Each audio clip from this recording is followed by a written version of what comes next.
রাধে রাধে, নমস্কার বন্ধুরা। আরও একটি নতুন ভিডিওতে আপনাদের সকলকে স্বাগত জানাই।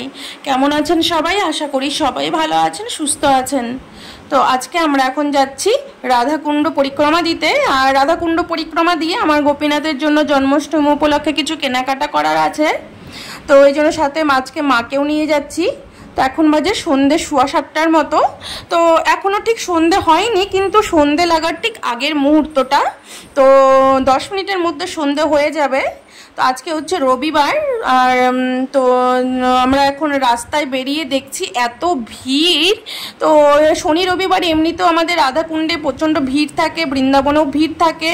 তো শনি রবিবার কি হয়, ছুটির দিন থাকে। তো বাইরে থেকে প্রচুর ভক্তবৃন্দরা গিরিরাজ্যের পরিক্রমা দিতে আসেন, বৃন্দাবন দর্শনে আসেন, রাধাকুণ্ড দর্শনে আসেন। এই জন্য ভিড়টা বেশি হয় রবিবার করে। তো আর শনিবার এখানকার ব্রজবাসীরা শনিবার করে বেশি গিরিরাজ্যের পরিক্রমা লাগায়। আর একদিন পরেই জন্মাষ্টমী। তো জন্মাষ্টমী উপলক্ষে বাইরের প্রচুর ভক্তবৃন্দরা এসছে বৃন্দাবন ধামে, গিরিরাজ্যের পরিক্রমা লাগাতে এসেছেন। তো যার কারণে রাস্তায় এত ভিড়, রাস্তার ভিড়ের কারণে চলতে পারছি না ঠিক মতো। আর মার্কেটে প্রচণ্ড ভিড়। এটা হচ্ছে আমাদের রাধাকুণ্ডের সবজি মার্কেট, একদম রাধাকুণ্ডের ওপরেই মার্কেট এখানে। তো এই সবজি মার্কেটেও প্রচণ্ড ভিড়, সবাই জন্মাষ্টমী উপলক্ষে কেনাকাটাও করছে। তো যাই হোক, আমরা এখন রাধাকুণ্ডে পৌঁছে গেলাম। তো রাধাকুণ্ডে এসে প্রথমে রাধারানী দর্শন করে নিলাম। তো পুরো রাধাকুণ্ড অন্ধকার হয়ে আছে, বড় লাইটগুলো এখনও জ্বালায়নি। রাধাকুণ্ডে লাইট আছে কিন্তু জ্বালায়নি হয়তো। তো এই জন্য রাধাকুণ্ড পুরো অন্ধকার। তো আমরা ওপরে দাঁড়িয়ে দাঁড়িয়ে রাধারানীকে দর্শন করে প্রণাম করে নিলাম।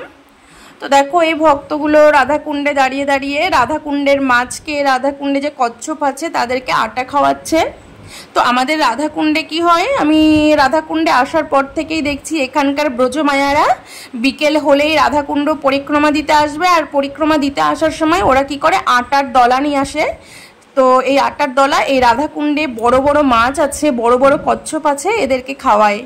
তো বলে না যে রাধাকুণ্ড আশ্রয় করে থাকলে, রাধারানীর চরণ আশ্রয় করে থাকলে রাধারানী তার কোনো দিক থেকে অভাব রাখে না। তার খাওয়া পড়ার অভাব তো থাকেই না, কোনো দিক থেকে রাধারানী কারো কিছু অভাব রাখেন না। এখানে এমন একটা ধাম, এমন একটা জায়গা এই রাধাকুণ্ড, এই বৃন্দাবন ধাম। কেউ যদি চায় যে আমি বৃন্দাবনে বাস করব, রাধাকুণ্ডে বাস করব, শুধু মনটুকু হতে হবে। রাধারানী তার সব রকম ভরণ পোষণ করে।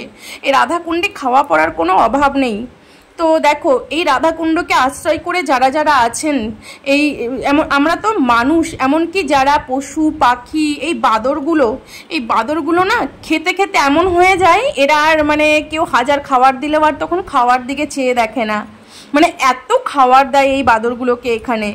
মাছ, কচ্ছপ, পিঁপড়ে, এখানে ব্রজবাসীরা পিঁপড়েগুলোকেও খাবার দেয়। এই পিঁপড়েগুলোকে বেসন খেতে দেয়, চিনির গুঁড়ো খেতে দেয়। আর এই কুণ্ডে, আমাদের এই শ্যামকুণ্ডে, রাধাকুণ্ডে বড় বড় কচ্ছপ আছে, মাছ আছে, এগুলোকে আটা খেতে দেয় এখানকার ব্রজবাসীরা। মানে আটার দলা করে এনে এই মাছগুলোকে খাওয়ায়। তো দেখো এরা রাধাকুণ্ড আশ্রয় করে আছে। তো রাধারানীর দায়িত্ব এদের ভরণ পোষণ করা, এদের খাবার দেওয়া। তো রাধারানী ঠিক কোনো না কোনো ভক্তের মাধ্যম দিয়ে এই পিঁপড়েগুলোকে, মাছগুলোকে, কচ্ছপগুলোকে পর্যন্তও খাওয়াচ্ছে। আর বাঁদর তো খেতে খেতে এমন অবস্থা হয়, পরে আর ওরা খাওয়ার দেখলেও ঘুরে তাকায় না, এমন অবস্থা হয়। তো এমন একটা ধাম এই রাধাকুণ্ড। আর আমাদের রাধারানী এত করুণাময়, এত করুণাময়, তিনি কোনো ভক্তকে না খাইয়ে এই রাধাকুণ্ডে বৃন্দাবন ধামে তিনি রাখেন না। তো এই বৃন্দাবনে যে মানে খাওয়ার পড়ার কোনো অভাব নেই, তো সেটা আমরা প্রত্যক্ষ প্রমাণ পেয়েছি। তো কোনো এক সময় তোমাদের সাথে শেয়ার করব যে এটা আমাদের সাথেই হয়েছে, আমরাই তার প্রমাণ। এই বৃন্দাবনে যদি কেউ খালি হাতেও থাকে, কারো হাতে যদি একটা পয়সাও না থাকে, তবু সে এখানে রাজার হালে খাবে, এমন একটা ধাম এই রাধাকুণ্ড। তো যাই হোক, তো আজকে আমরা জন্মাষ্টমী উপলক্ষে গোপীনাথের জন্য কিছু কেনাকাটা করব। তো এই জন্য আমরা এখানে রাধাকুণ্ড পরিক্রমা দিতে দিতে একটা ভালো দোকান দেখতে পেলাম। তো সেই দোকানে এসে দাঁড়ালাম। তো ললিতা কুণ্ড এটা। তো এই ললিতা কুণ্ডের কাছেই দুটো দোকান আছে। তো এখান থেকে আমরা গোপীনাথের জন্য কিছু কেনাকাটা করব। তো হেঁটে সেই ভিড়, মানে এই ভিড়ের মধ্যে হাঁটতে, মানে আমাদের বাড়ি থেকে রাধাকুণ্ডে পৌঁছাতেই আধা ঘন্টা লেগে যায়, এত ভিড় রাস্তায়। তো একটু এসে বসলাম, বসে একটু গিরিরাজি সব ভক্তবিন্দুরা পরিক্রমা দিচ্ছে, সেই একটু পরিক্রমা দর্শন করলাম। তারপরে এবার আমি এই দোকানের জিনিসপত্রগুলো দেখছি। তো কত রকম চূড়া, মালা, ঠাকুরের সব মুকুট রাখা আছে। তো আমি সব কিছু দেখছি, কোনটা ভালো লাগে, কোনটা নিলে ভালো লাগে। তো আমি চূড়া দেখছি, তো খুব সুন্দর সুন্দর রাধারানী গোপালের চূড়া রয়েছে, গোপীনাথের চূড়া রয়েছে। তো আমি যে ড্রেস নিব সেই ড্রেসের ম্যাচিংয়েই চূড়া নিব, মানে মুকুট নিব। তো এখানে দেখো কত সুন্দর সুন্দর গোপালের ড্রেস রয়েছে। তো আমার ছোট্ট গোপাল, তো আমি এত বড় বড় গোপালের ড্রেস নিয়ে কী করবো, আমি ছোট্ট ড্রেস নিব। তো আমার গোপীনাথের জন্য ড্রেস নিব আমি, তো আর গিরিরাজের জন্য ড্রেস নিব। তো প্রতি বছর আমাদের জন্মাষ্টমীর আগ দিয়ে আমরা গোপীনাথকে ড্রেস দেই। তো প্রত্যেকবার আমার বাবাই নিজে হাতে বানিয়ে দেয় ড্রেস গোপীনাথের জন্য। তো বাবাই বললো এবার আর বানিয়ে দেবো না, এবার কিনেই দেই, রেডিমেড ড্রেস দেই। তো এবার আমি রেডিমেড ড্রেসই নিব, এবার আর কিনে বানিয়ে দিল না বাবা। তো যাই হোক, এবার আমি সুন্দর দেখে একটা রেডিমেড ড্রেস নিব। তো এই ড্রেসটা পছন্দ করেছি, এটা গিরিরাজের জন্য নিচ্ছি। তো এগুলো হচ্ছে সেট, এগুলোর মধ্যে রাধারানী গোপীনাথ দুজনেরই ড্রেস আছে। তো এই ড্রেসগুলো দেখেই পছন্দ হয়ে গেল। তো আমি কালার চুজ করছি। তো এটা হচ্ছে তুত কালার, গোলাপি কালার আছে, হলুদ কালার আছে, সবুজ কালার আছে।